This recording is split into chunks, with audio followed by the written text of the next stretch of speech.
in this situation is $13,678,076, and that's an increase of about $3.5 million from the prior year. Page 18 is going to be the fund financial statements. And this is probably typically what the board and administration are usually looking at.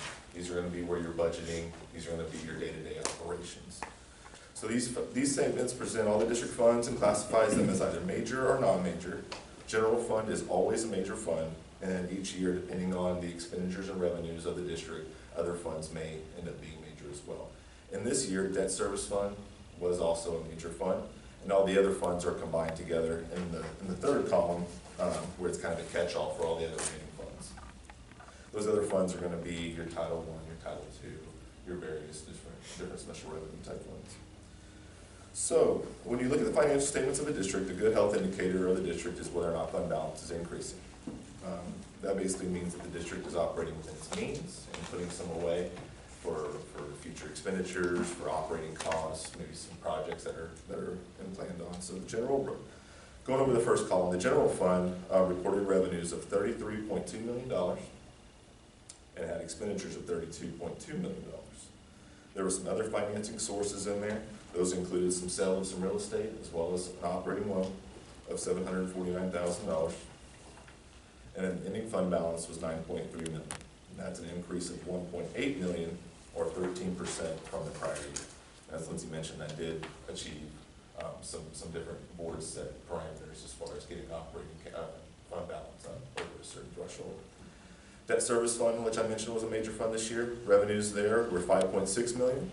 Expenditures were $5.1 million, leaving it with an ending fund balance of $3.6 $3,659,000. And that's an increase of $454,000 from the prior year, which is an increase of 14%. And all your non-major other funds, those are going to be total revenues of about $5.6 million there. Down below, total expenditures of $6.2, leaving it with an ending fund balance of $996,000. And that is also an increase from the prior year of about 19%, which is an increase of $162,000. So total ending fund balance, the very, very bottom right number, $13,998,567. And that achieves the district's goal of 3 months of operating cash flow. So next, we will flip all the way kind of towards the back to page 53. And this is going to be your budgetary comparison schedule for the general fund.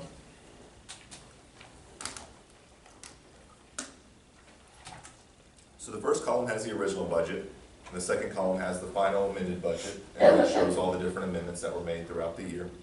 Third column are going to show our actual audited amounts, and the fourth column being the difference of those.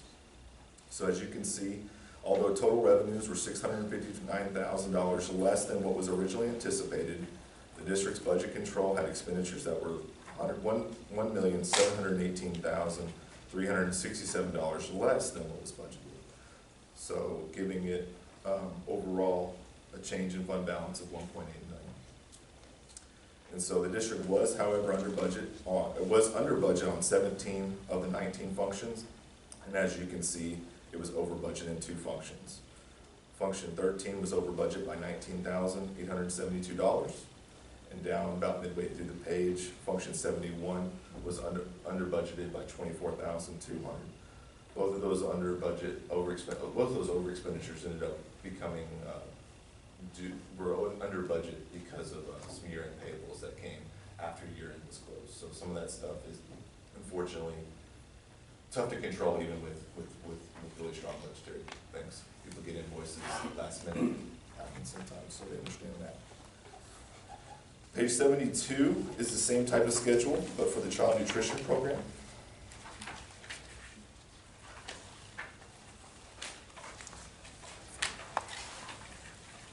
And so although revenues were $33,918 less than what was anticipated, expenditures were $228,000 less than what was budgeted. And the district overexpended in function 51 by $2,926. So page 74 and through 81, but we'll start kind of at 74. Those are 2 other reports that we issue in regards to the district. So these reports are located in the back, starting on page 74 and go through page 81. So the district receives any federal funds, then they are required to have an audit on the district's internal controls, compliance, and other matters related to those. So in this report, we did have two findings. So the first finding indicated that bank reconciliations were not performed in a timely manner. So we realized the district had a couple things going on, had a software change and a change in key business personnel at an inopportune time.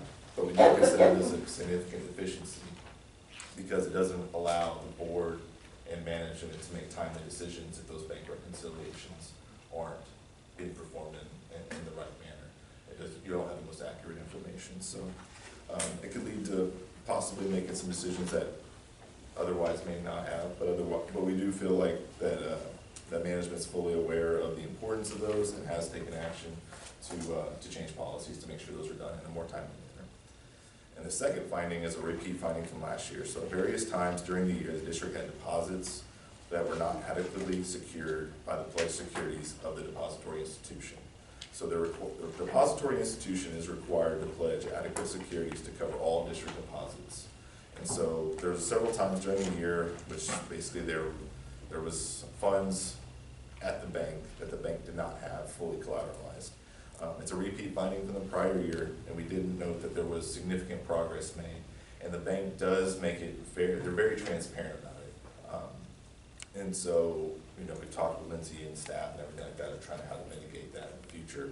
But basically, it's just it's a potential risk if the bank were to ever go under on that particular day, then the school could be liable for any funds that weren't collateralized. The odds of that happening are pretty slim to none, but it is something that we did notice. And the next report relates to the district. This is on page 76. And so if you received any funds in excess of $750,000, the district is required to also have another audit performed called a single audit. And that gives us, we're supposed to give an audit opinion on compliance with each major program on internal control and make sure those are in accordance with the uniform guidance. So we noted in that report that we believe the district has complied with all material respects that could have a direct or material effect on each of its major federal programs for the year ended June 30th, 2019. And that's considered a clean audit opinion for the single audit as well. And the only other item that we had, it doesn't really go on any of our particular reports as far as our actual opinion letters, but the only other issue, and it's very similar to the bank reconciliations and things in the turnover, but there was some federal tax deposits related to payroll taxes that were not made as timely as they should have been. Some of that happened because of some transition, and we believe that those have been rectified in order to have some controls in place for that not to happen again. So that's about all I have for my report. If you have any questions or anything, I'd like to go over it.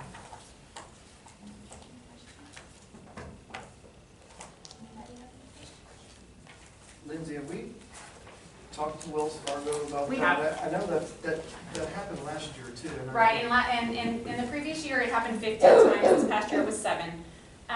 We did speak with them at length and had them increase our collateral that we had, the level of collateral that we have every day now. We only went over 1 time through the whole year last year. So we're also being very, very cautious, Elaine and I, going through making sure deposits we're keeping at the bank are minimal, so that we're keeping them in our pools where our investment earnings are more, so that we're keeping them there to where they are collateralized and covered as opposed to in the bank. And the bank, Wells Fargo, I mean, they're pledging the same pool of securities with every public institution that they're collateralizing for it. And what we've noticed in our experience is that, I mean, they definitely play around with it. I mean, play is not the right word, but they're definitely moving funds in and out. And so if a large tax deposit comes in, or if a TEA payment comes in, most of those are known, but sometimes you might get some very large lump sum payments in unexpectedly. And even if she gets on the phone that second, they don't have enough time, because it usually takes 24 hours for them to respond to the shift. So, and they're very transparent because they give you a daily collateral report. A lot of other more community banks are giving maybe weekly to monthly collateral reports. So, to their fault, they'll let you know when they didn't do what their contract says they will do. But if we do see it, it is something that And I'd like to point out that when we had the conversation with Wells Fargo, that last year what they did is it cost them money to collateralize for us. And so they did not, this last year, they wanted to try and increasing it at different times in the year that we had This year, identified. right, it was that they looked back at our history and they said, well, these few months you need 4 million, these few months it looks like you need 7, these few months it looks like you might need 8. And really it's the times when our tax money's coming in, big tax money deposits, because that's when we're getting all those big deposits. So they looked at that, they came back this year, we talked again, and they said, okay, that, they were proposing that again, and they said, okay, well, that didn't work for y'all last year, so we're gonna go up to this, to $8 million, and so that's what, every day, we're collateralized to $8 million, so which is costing them money, but they wanna keep our business, so they're willing to Because stick their we neck out talked there for once us. about this. Yes. This is recurring, and this cannot keep happening. Right. And in our region, it's not, and we've talked to other business managers about it as well, it's not a great idea because this area of Texas is growing so significantly. Tax values are increasing and, enrollment numbers, therefore foundation programs are increasing tremendously. A lot of districts, so trying to go off of prior years to gauge what you should and shouldn't collateralize isn't a really good practice at the moment. So I definitely know that y'all are on top of it right now, so.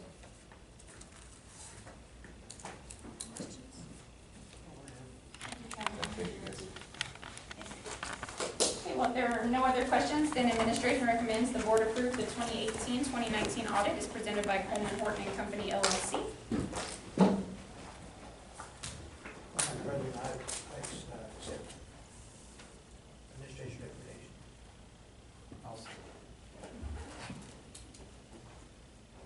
Motion made by Mr. Orth and seconded by Mr. Hughes.